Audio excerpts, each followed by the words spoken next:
آونا سے درود پڑھتے ہیں حجرہ دل میں روشنی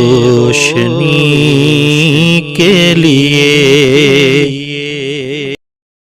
اللہم صلی علی سیدنا محمد وعلی آل سیدنا محمد وبارک وسلم۔ اللہ رب العزت نے قرآن مجید فرقان حمید میں ارشاد فرمایا، وَآقِمُوا الصَّلَاةَ وَآتُوا الزَّكَاةَ، اور نماز قائم رکھو اور زکوٰۃ ادا کرو۔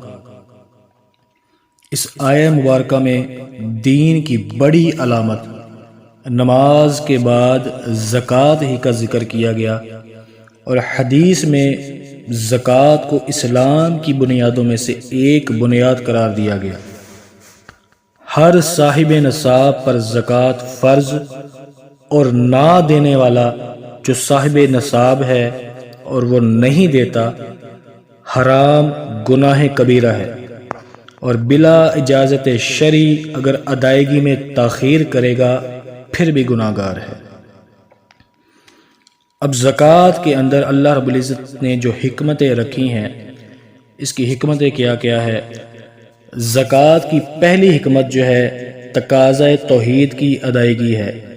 جب بندہ کلمہ پڑھ لیتا ہے تو توحید یعنی اللہ رب العزت کے تنہا معبود ہونے کی گواہی دیتا ہے، اور توحید کا تقاضا ہے کہ موحد یعنی توحید کے قائل ہونے والے کے لیے اس یکتا ذات کے سوا کوئی محبوب نہ رہے، کیونکہ محبت شرکت قبول نہیں کرتی۔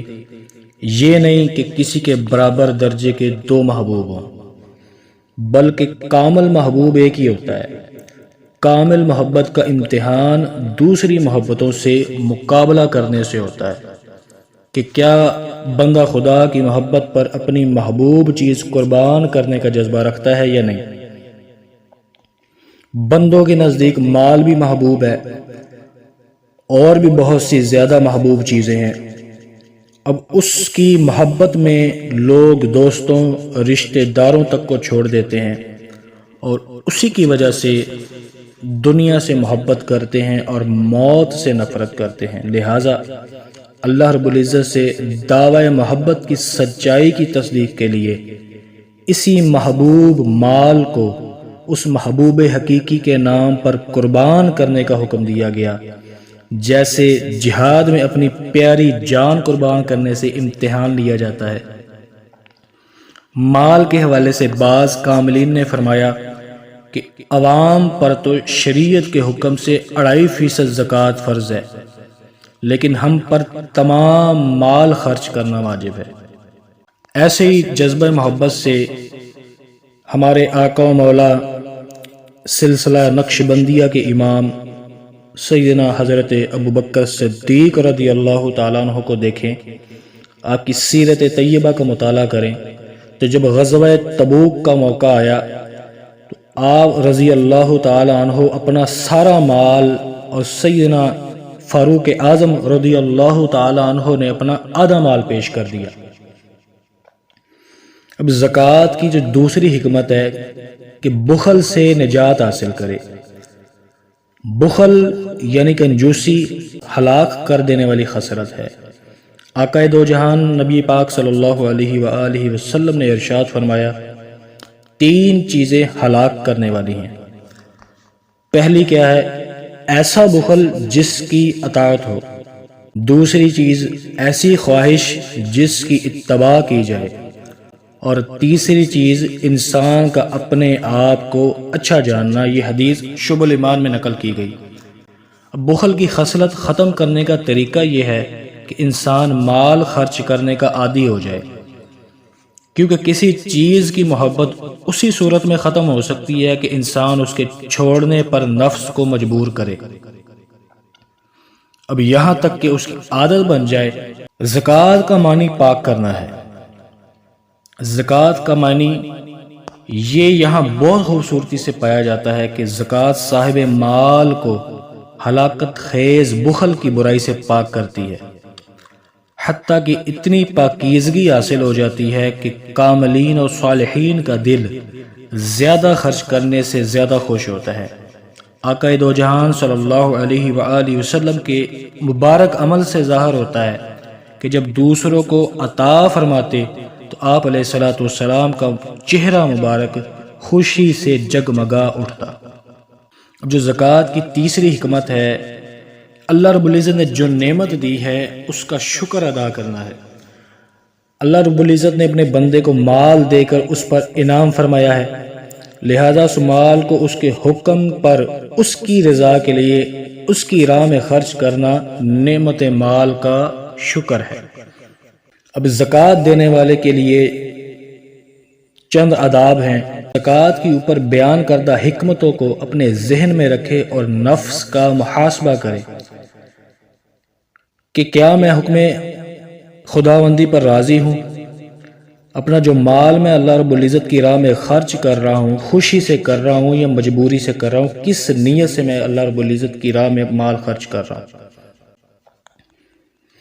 کہ اللہ رب العزت کی راہ میں مال خرچ کرنا میرے نفس پر آسان ہے کہ یہ بخل سے نجات کی علامت ہے؟ کیا میرے زکوٰۃ دینے سے اس مہلک مرض یعنی کہ بخل سے مجھے نجات مل جائے گی؟ کیا میرے زکوٰۃ دینے میں پروردگار کی نعمت پر شکر کا جذبہ موجود ہے؟ ان سارے اعمال پر غور کرے اور اپنے نفس کا محاسبہ کرے۔ جو زکوٰۃ کے ادا کرنے کا دوسرا ادب ہے کہ سال گزرنے یعنی زکوٰۃ فرض ہونے سے پہلے ہی حکم الہی کی طرف اپنی رغبت سے زکوٰۃ ادا کر دے تاکہ فقراء کے دلوں میں جلد خوشی داخل ہو، تاخیر کی وجہ سے بعد میں دینے میں کوئی رکاوٹ یا کوئی مسئلہ پیش نہ آ جائے۔ دل میں ریاکاری یا کسی دوسرے باطنی مرض کا اندیشہ پائے تو پوشیدہ طور پر زکوٰۃ دے۔ اگر اعلانیہ صدقہ دینے سے لوگوں کو ترغیب ملے گی تو ظاہری طور پر صدقہ دے اور اپنے باطن کو ریاکاری سے بچائے۔ پانچویں جو حکمت اور ادب ہے، احسان جتا کر اور تکلیف پہنچا کر اپنے صدقہ اور زکوٰۃ کو برباد نہ کرے۔ احسان جتانے سے کیا مراد ہے کہ صدقہ دے کر اس کا تذکرہ کرتا پھرے، اور اعزاء دینے سے مراد کیا ہے کہ دینے کے بعد غربت کا تانا دے یا کوئی دباؤ ڈالے۔ اپنے دینے کو چھوٹا سمجھے، کیونکہ اللہ رب العزت احکم الحاکمین مالک الملک کی بارگاہ میں بڑے سے بڑا نذرانہ بھی کم ہے۔ اگر اپنے دیے کو بڑا سمجھے گا تو خود پسندی کا شکار ہو جائے گا۔ اپنے مال میں سے عمدہ، پسندیدہ اور حلال اور پاک اور صاف مال دے، کیونکہ اللہ رب العزت پاک ہے اور پاک مال کو ہی پسند فرماتا ہے۔ نہ تو حرام دے کہ وہ بالکل مردود بلکہ سبب عذاب ہے، نہ ہی رد کی ہوئی اور ناکارہ قسم کی چیز صدقے میں دے کہ آداب صدقہ کے منافی ہے۔ اب اپنے صدقہ کے لیے ایسے لوگوں کو تلاش کرے جن کے ذریعے صدقہ کو پاکیزگی حاصل ہو جائے، جیسے پرہیزگار لوگ، علماء، امام مساجد، محبان خدا، یعنی ہر نعمت کو اللہ رب العزت کا انعام سمجھنے والے لوگوں کو تلاش کرے۔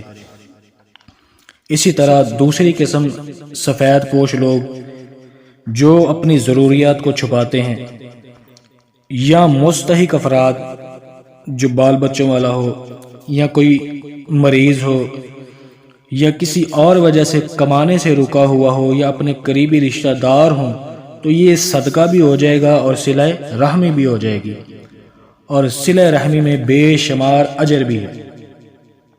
اب دینداروں کو دینے میں بھی دگنا اجر ہے کہ صدقے کا بھی ثواب ملے گا اور خدمت دین میں بھی سہولت فراہم کرنے کا سبب بن جائے گا۔ ان آداب کے ساتھ اللہ والو راہ خدا میں اپنا مال خرچ کیا جائے تو اس کی برکتیں اور رحمتیں بہت زیادہ نصیب ہو جائیں گی۔ اللہ رب العزت ہمیں اپنی رضا کے لیے نیک کاموں میں خرچ کرنے کی توفیق عطا فرمائے۔ اللہم صلی علی سیدنا محمد وعلی آل سیدنا محمد وبارک وسلم۔